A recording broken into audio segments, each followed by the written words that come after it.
Hi, thank you for joining us at Open World 2019. I'm going to be talking to you about a lot of exciting emerging technology today. This presentation is about the use of emerging technologies like AI, drones, IoT, big data, and Oracle Cloud Native services, including Kubernetes, containers, in specifically for agriculture. Um, We're going to start you off today with a quick video of the company that Oracle Cloud has been working with, AgroScout.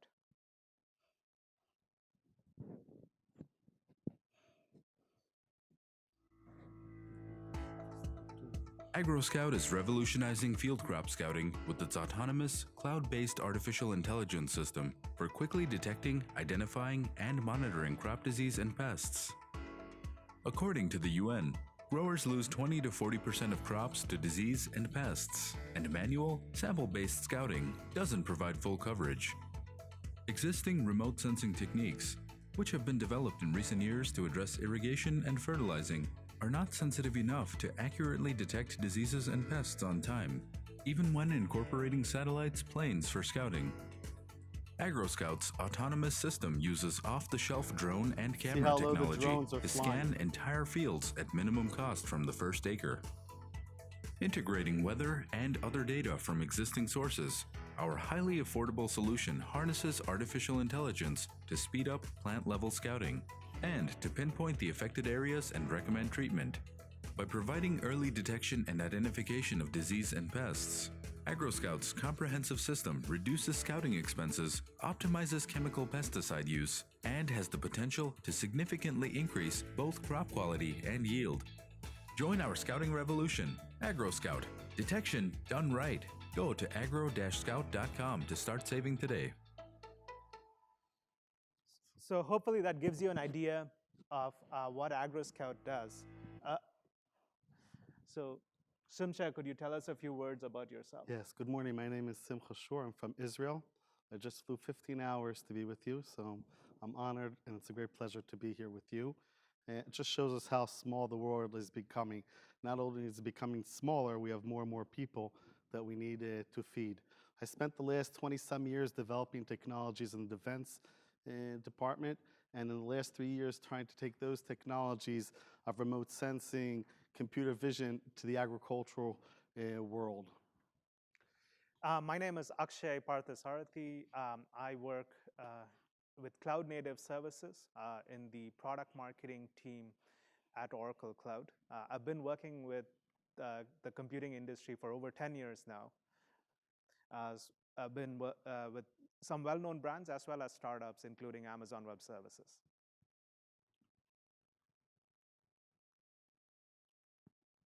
Supposed to go on? Yes. All right, so let's just look a bit back to how we're using technology in agriculture. It's not something that we started. If we look back to ancient times, to ancient civilizations, we see the Egyptians, the Greeks, the Persians, they all tried to master time, to master the times of the year. These are cultures that are agricultural societies. They need to know when to plow and when to seed. They have no idea what the time is. They don't have calendars and things like that. And what's unique here is the Antikythera mechanism, which if you haven't heard of, I strongly recommend looking at this on YouTube. This is the most ancient mechanical computer in the world, probably more than 2,000 years old, built by the Greeks. And it allowed them to see the times of the year, to follow all the planets, things like that. Obviously, probably also for religious reasons and things like that, but also for the times of the year. And this is the first time where they're capturing knowledge in a machine to help them with agriculture. If we look at the revolution in agriculture, we see a graph of the population of the world, which didn't really grow too much until the 18th century. But since then, we see more and more people, and we see more and more agriculture. We see revolutions in chemicals and machinery, all the way up into the 50s and 60s, where we introduce fertilizer and pesticides and tractors, which allow us to increase dramatically the amount of crops in the world. And that is actually what's been feeding the world for the last 50 years. But we've actually reached a limit. and the amount of what we can grow. If you look at rice and wheat and what am I missing? Corn. And corn, the three major crops of the world, we're at the limit. For the last 10 years, we haven't really changed the amount that we're growing. And these are things that have drawn technology in the last 20, 30 years into agriculture, namely called precision agriculture, which is trying to go from more statistical kind of treatment to a more almost plant level treatment. And we see all kinds of new technology in this area. In the last 20, 30 years, we see remote sensing, taking images in the near and infrared spectrums from satellites, from planes, and now also from drones, giving us data that we didn't have before that. But now, because we're at that limit and we need to grow much more, we're actually looking at the next revolution in agriculture, where we need to grow almost twice as much as what we're growing now. We'll have another 2 billion people in the next 30 years, and we need to feed them. And that is going to happen through robotics, artificial intelligence, and cloud computing, like we'll show that we're doing through Oracle's cloud. I think this is over to you. So similar to how there has been an evolution in agriculture, there's of course been an evolution in computing as well. So in the beginning, in the 1800s, we had the first computing machine created. That was by Charles Babbage. And then after that, Alan Turing in the 1930s created what he called the Turing machine. So the Turing machine was the very first implementation of a CPU, if you will. We've then had hardware enhancements. The ENIAC developed, the press seemed to call it a giant human brain, if you will. And then the invention of programming languages, the invention of computer chips or integrated circuits, and then software enhancements after that. So, things like the development of Unix, the first PC with the GUI, which is the Apple Lisa, and then the development of HTML, which is underpinning a lot of the internet today. So all of these, if you notice, what has happened is there were a number of enhancements in hardware, and then in the more recent past, there have been a number of enhancements with software. So if I can just continue in that theme, in terms of enhancements in software in the recent past, if you look at the 1970s, a lot of the implementation, the user's responsibility was everything from the hardware up. So the operating system, the runtimes for the languages, the containers, if you have them running, and the code. That's not to say that physical machines cannot be used anymore. There are very good use cases, including HPC for physical machines. But after that, in the 1990s, we had the VMs come up, abstracting out the hardware from you, so the operating system, the runtimes, and the application containers and the code are your responsibility. And then going further out, into the 2010s now, we've had containers and functions come up. And what these are doing for you in the case of containers is they abstract out the language runtime for you. And in the case of function, they even abstract out the containers. So you just bring the code that you need with functions, you run the code. You don't even need to deploy your containers or manage them. This presentation is about a lot of emerging technologies, and you're going to see a number of different things that AgroScout is using. One of the technologies is artificial intelligence. Simha's company has been using AI to track diseases in crops, crops affected by pests and so on. And this is all done with image recognition using AI technologies. The images are captured with IoT devices, drones, which scout the field. Scouting is just like going around the field to identify any problems. Yes, we're actually using these small commercial robots that cost maybe $1,000. Maybe a few years ago, countries used to have these kind of capabilities. Today, there's several companies building these for $1,000. Great cameras on them, allowing us to capture imagery like never before. Right. And then this other part of it is, of course, the software stack. The software stack is all running on Oracle Cloud Native Services. They're leveraging containers, build pipelines, and I'll talk to you more about how they're doing that too. In addition to all that, As you can imagine, when you go through the fields, scout the fields with drones, and you have these images to analyze, you need some way to store these large amounts of images that have been gathered for you. So it's a big data problem as well. Yeah, so at the end of the day, this is a journey about food security. Like I spoke about before, we need more food to feed another 2 billion people. And when we look at the details here, the UN is saying that we're losing 20 to 40% of crops every year. That sounds ridiculous at a time that we need to grow more. But when you look into these figures, you actually see it's even more. In some countries, it's even 50%. At the same time, we see more and more use of chemicals. Obviously, that's not working because it's not reducing these numbers. But we do look in countries like the US and Israel and other countries that are doing something called scouting, where we have a professional person walking in the field looking for these diseases and pests. It's actually reduced to 5 to 10%. The only problem is there's about 1 billion acres of field crops around the world. We don't have that kind of manpower to walk those fields. And this is where robotics and AI and cloud computing come into to help us.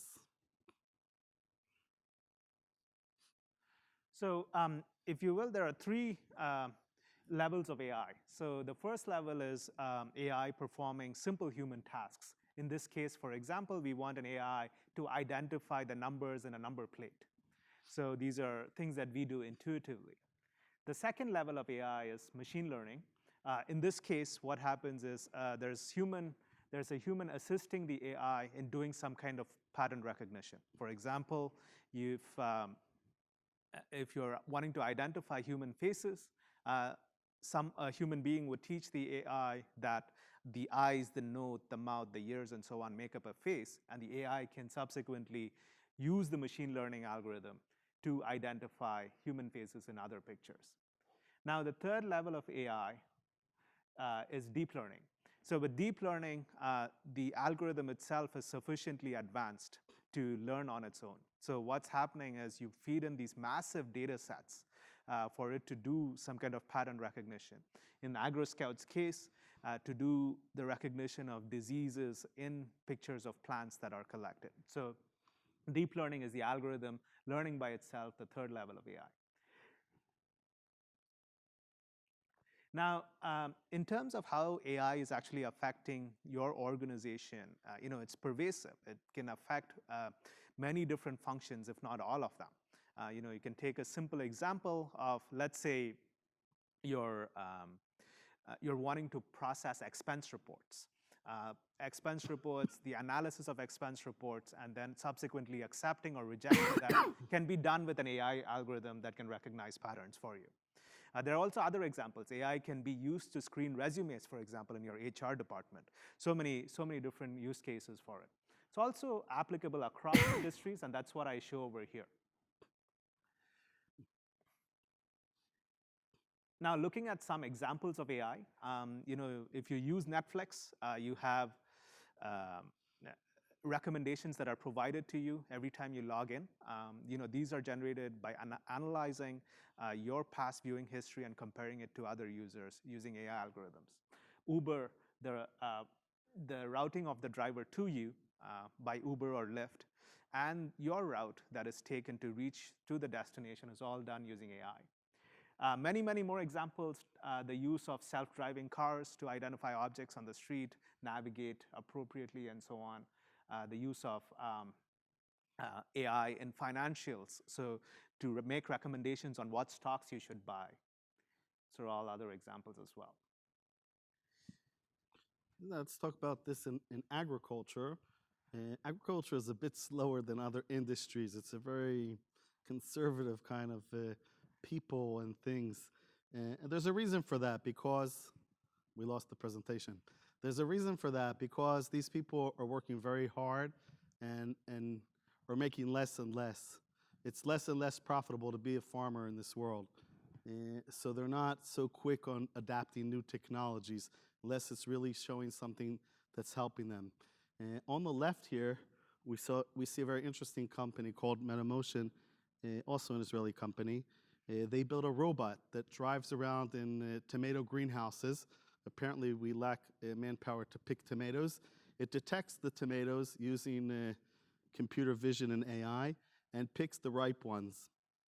At the same time, we're also taking images to detect disease and pests. And on the right, FruitSpec is doing something similar, but in orchards. Apparently, orchards, they sell the apples to the supermarket or the processor at the beginning of the season, and they never really know how many apples they're gonna have. It's usually like they just look at it and say it's gonna be a few tons, and they're usually off by 30, 50%. What this system does, it drives around in the beginning of the season, and when the apples are still very, very small, it's able to see all the apples and count them and say how many tons there'll be in that orchard. I have to come closer. Yes. The biggest challenge now for using this kind of information in agriculture is the amount of data that we're collecting. If you're familiar with Planet Labs, it's a satellite company that has 120 satellites in a ring around the Earth. They cover every inch of the Earth every day. They're using this for all kinds of stuff, but if you look at this for agriculture, it can help us see what kind of fields we have globally and when, and how are they doing. The resolution isn't that good yet, but it's just getting better and better. And there are many other satellite companies. And if we look at the amount of hundreds of planes flying over fields collecting data, and now there's about 3 million drones out there, and that number is just gonna double and just explode in the next few years. Just 1 million of them just in the US. They're not all in agriculture, but quite a bit of them are in agriculture also. And also, if you take into hand 1 billion phones that farmers actually have and take images of problems when they have in the field. But we don't really have any people that can look at all of this data. It's just endless. So here you see why we need deep learning. When you're looking at that license plate, or even a facial recognition, it is something that we can train the algorithm to look for something. Nose, mouth, distance, that's a face. License plate, numbers, that's a license plate. In this case, and you need thousands of examples to show the algorithm before it knows how to do it by itself. In this case, we have thousands of images of the disease, but each one looks different for us. So if for us, each one of these pictures look different, and they're all the same disease, if we have a scout or an agronomist in this room looking at this, he will just tell us it's all the same disease. But when we look at it, it looks very different. And that's where deep learning comes in, because we just feed the algorithm thousands of images of disease and tell it this is this disease, and the algorithm is seeking patterns by itself. Size, shape, place on the leaf, things like that. Trying to imitate the way our brain works when we're looking at something like this. And what Oracle has been doing is, of course, if you see in the calculation here, you need approximately 550 petabytes of data of storage a year. This is object storage. And Oracle has, of course, a global footprint to support this kind of data at the appropriate data centers in each case. So you could have fields in Australia, you could have fields in Asia, Africa, and so on. So supported in the appropriate data center. In addition to that, there's also vast amounts of computing power that is needed for the deep learning algorithms. So the use, in AgroScout's case, the use of the GPU instances has been helping them with actually the compute capacity as well. So this is what's basically happening today. In very few of those 1 billion acres around the world, we have people that are walking in the field. This is like maybe 100 acres. They see a very small part of the field, and that's how they decide what chemicals are going to go out on that field. It's like taking one person's temperature in this room and giving everyone antibiotics. It might help another person in the room, probably not. That's the case in agriculture. That's why we have more and more chemicals not doing anything. At a time that we actually want to reduce chemicals. American growers have trouble selling their crops to Europe because in America you're allowed to use more chemicals than the EU is willing to accept. So now American growers are looking for ways to reduce the amount of chemicals, not because they want to get rid of chemicals, because they want to be at least okay with the EU or other things.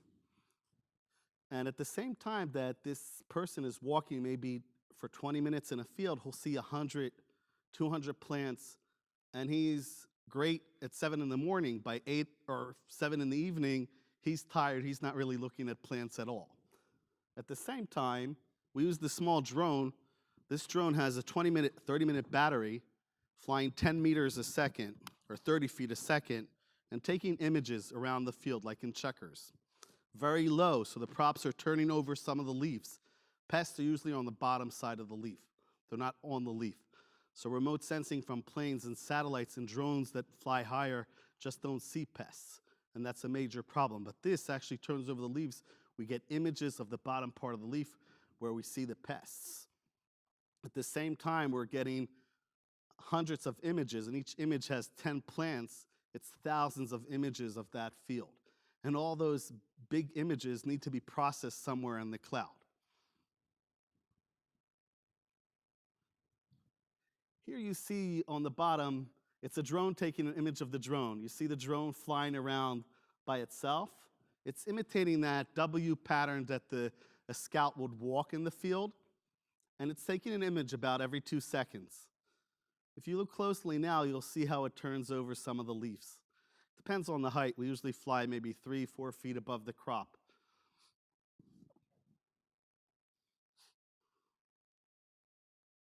This is a potato field up in Washington.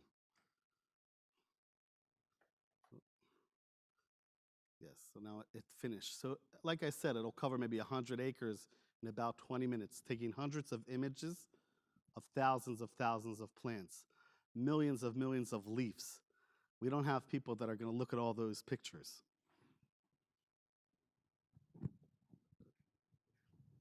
So we look at a lot of field crops. We look at crops where there's a correlation between the visual agronomy and something that's going to help the grower grow more, make money.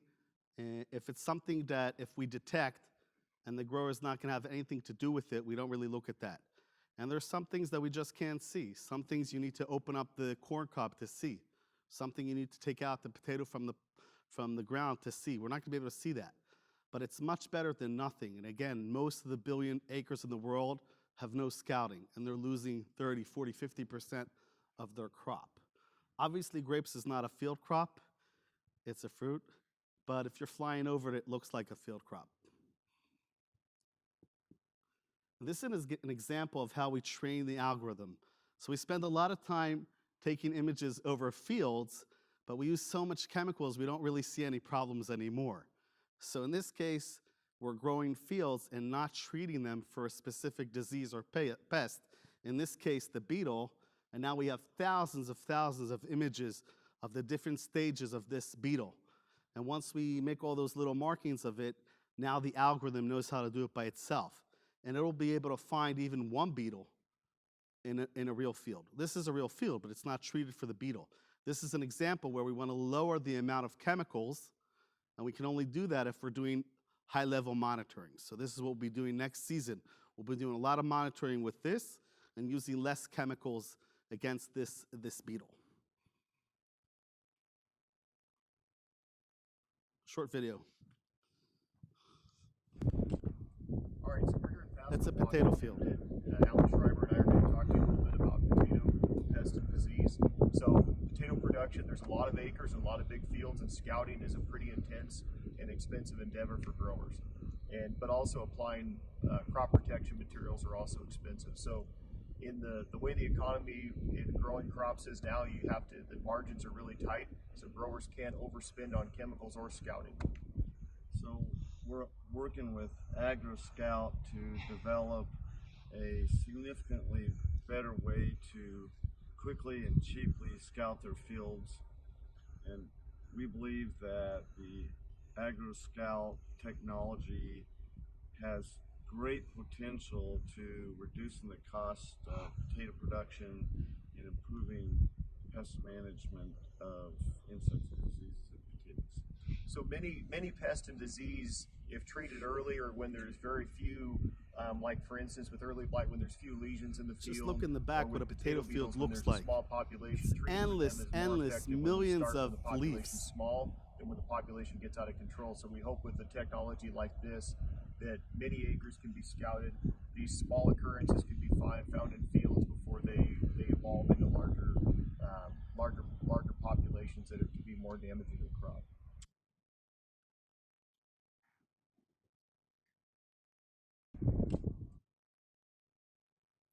So this is basically how it's done. I'll just hand over in a second to understand the tech about it. But it's about using commercial, low-cost robotics, very simple. Just put it in the corner of the field, our app will fly it around by itself autonomously. All the images, or from your phone, all the images go into the Oracle cloud anywhere. When we started, we were using other clouds, and the images going up from Brazil would take an hour to get up to where our cloud was. Now with Oracle, it just goes up into that Oracle cloud in that specific place.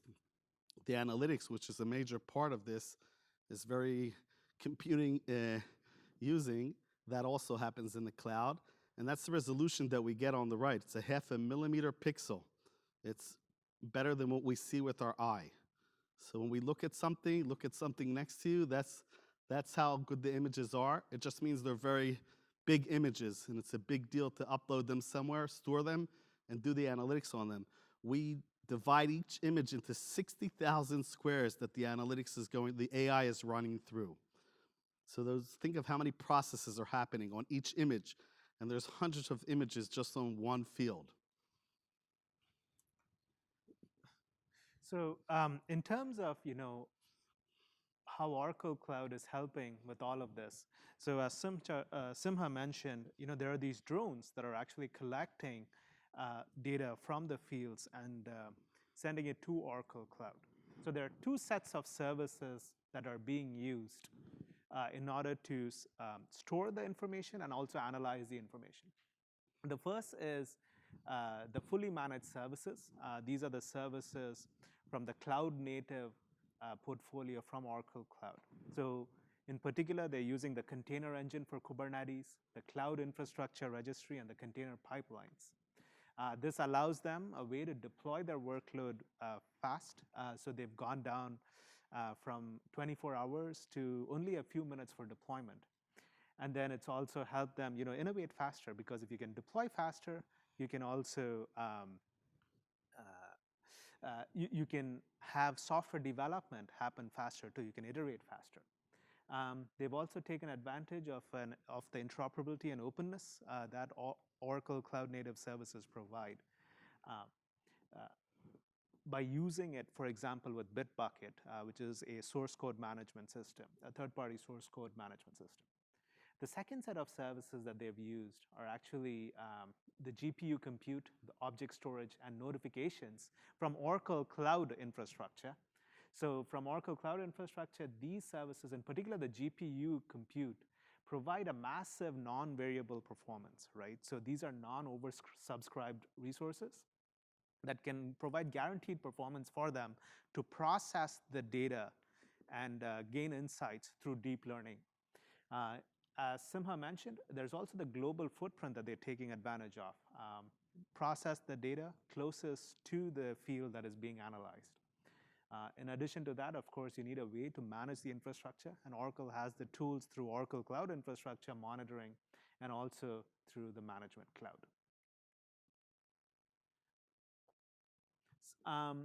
So these are some of the results that they have seen so far. So in terms of performance improvement through the use of the GPU computes and the object storage, 30x in terms of that performance. And then some of these functions within their app, the mobile app and the web app, weren't even working before, and now they only take a few seconds. 24 hours to less than 10 minutes for deployment time. This is deployment time for new versions of the web app and mobile app. And then dynamic scaling. So as the technology gains more popularity, they expect exponential growth. So you need to have that ability to scale. So at a very high level, what AgroScout has done is they've taken care of the entire lifecycle management of their cloud native infrastructure. So they're going from the deployment of the infrastructure, the first step, to the building of the application through a continuous integration, continuous delivery system, the use of image repositories. This is the Oracle Cloud Infrastructure repositories to store your Docker images.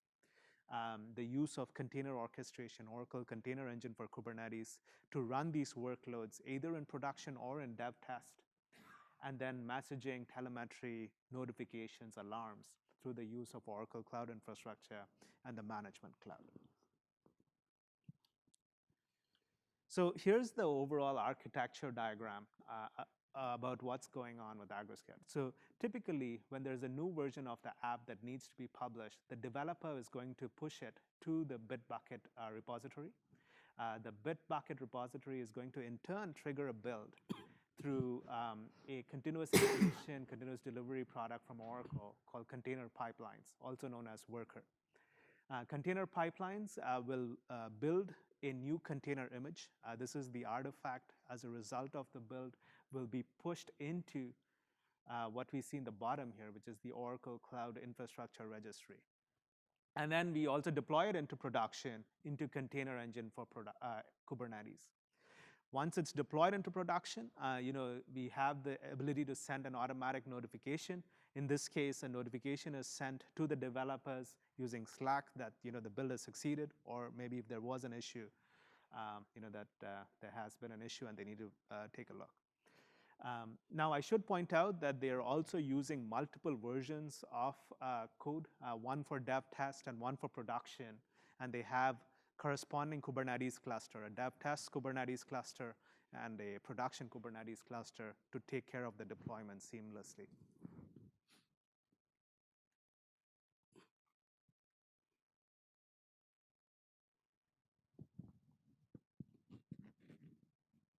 Here's a quick demo of Oracle Container Engine for Kubernetes and Cloud Infrastructure Registry.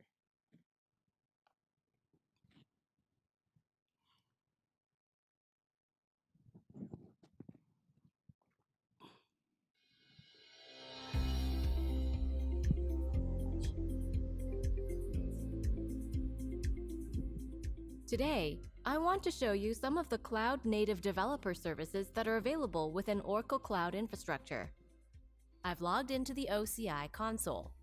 On the left nav, you'll notice a menu. If I drop down the menu to Developer Services, I see two managed services, one for a Docker registry and one for a managed Kubernetes service. Let's quickly look at the Docker registry. Clicking on OCIR, which stands for Oracle Cloud Infrastructure Registry, I see the registry with a number of repositories and images. I can quickly look at one of these by clicking on a container image. Here, I see a Hello Earth image with metadata about the image, such as who pushed it and how long ago. You also get full visibility to the layers and any metadata associated with the image. Now, if I go over to Clusters, I can show you how easy it is to create a managed Kubernetes cluster with Oracle Container Engine for Kubernetes, or OKE for short. I selected the Clusters page in the console. I'm going to create a new cluster by clicking the Create Cluster button. Within the wizard, I see it's automatically naming it for me. It's automatically selecting the Kubernetes version. By using this Quick Create feature, I'm going to take all the defaults, including the compute shape, which in this case is a VM. Bare metal shapes are also available for you to use. If I scroll down and click Create, the Kubernetes cluster is created automatically for me, including all the associated VCN components needed, and even a ready-to-use node pool. So everything you need to get started is getting created now. As you can see here in the cluster information, the cluster status is creating. Now let's watch as it brings up 3 VMs that are the Kubernetes worker nodes where your containers will run. The cluster is automatically spread over 3 availability domains for a high availability. I can see now my cluster is active and that the node pool is starting to provision. Okay, I now see my node pool is active. All 3 worker nodes within the node pool, which is configured in a high availability fashion, are up and running. I can now go and access the cluster by using the cube config. Access to the cube config is available right here in the console. Just as simple as that. I've created a cluster and can immediately begin using it. Thank you very much for watching this demo about Oracle Container Engine for Kubernetes and Oracle Cloud Infrastructure Registry.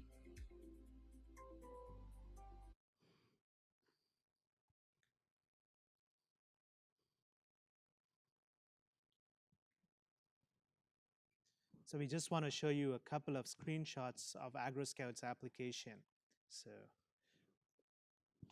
So the different users, if I manage many farms, I will just see all the farms, all the fields all over. And if it's just green, it's fine. But if it has this little yellow thing above it, it means there's a disease and pest in that area. And this whole application is running on Oracle Cloud. It's all on the, yes. Oh, So next. Oh, I have to do the next. Yeah, so here it's showing you a specific field. Oh, we don't have the last one. Can we show the last one, actually? sure. One more slide. If you're an agronomist or a scout, now you can be serving someone from the Ukraine, can be serving someone in Africa, someone from South America, can be serving someone in Europe. He can look down into each one of these. Each one of these is an image. Each one of these is telling you if there's a disease and pest in that image and where it is in the field. It's hundreds of images. Most of this is happening by the algorithm. The algorithm is looking and detecting problems in the field. Some of them the algorithm knows already because we taught it. But there's so many disease and pests and so many crops. It's a journey that'll take quite a while until we get enough imagery to train the algorithm to do that. And just to close up, again, it's a journey about food security. In this time that we need to grow more, we should at least reduce the amount that we're losing to disease and pest. And robotics and AI, together with cloud computing, is allowing us to do this at a global scale. So if you need more information, please reach out to me after the presentation. We have a free trial available to you and the always free tier as well. So you can find the information there. AgroScout also has a free trial. You can reach out to Sima at the email provided there. Time is up, but if you have any questions, we're happy to answer. Questions? Yes, sir. Thank you. Thank you. Yes, sir. Yes. The labeling happens in two layers. One, we because there's so many disease and pests, and we don't have images of all those diseases and pests, we train the algorithm how a healthy plant looks. We have a lot of images of how a potato plant should look, how a clean leaf looks. So the first thing the algorithm is doing is looking at all those leaves. If it's clean, it'll just throw that out. If there's something on it, it's then deciding if it's a disease or pest that it knows, or it's just bringing it up to an agronomist somewhere in the world to detect specifically what that is. Everything's in the platform. So any agronomist anywhere in the world can help any grower anywhere in the world. Welcome. Yes, sir.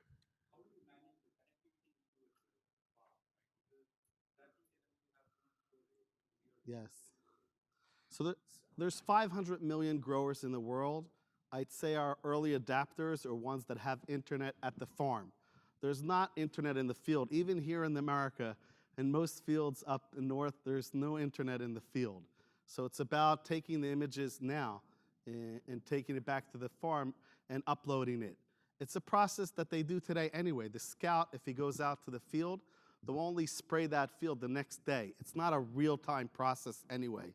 So this way, he brings everything back, and over a few hours, it's up in the cloud, the analytics happens, and he still knows what to spray the next day. But the future is not spraying the entire field. The future is spraying just those areas in the field where you need. And the future is not waiting that day. Next generation of internet will just probably go right into the cloud. and then it'll all be much faster. Can we do what?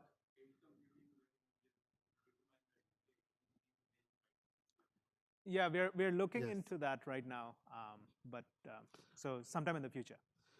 I'm sorry, our time is up, but you're happy to talk with us outside. And they just went to throw us out. Can we Okay. just get a picture with you? Yeah, absolutely.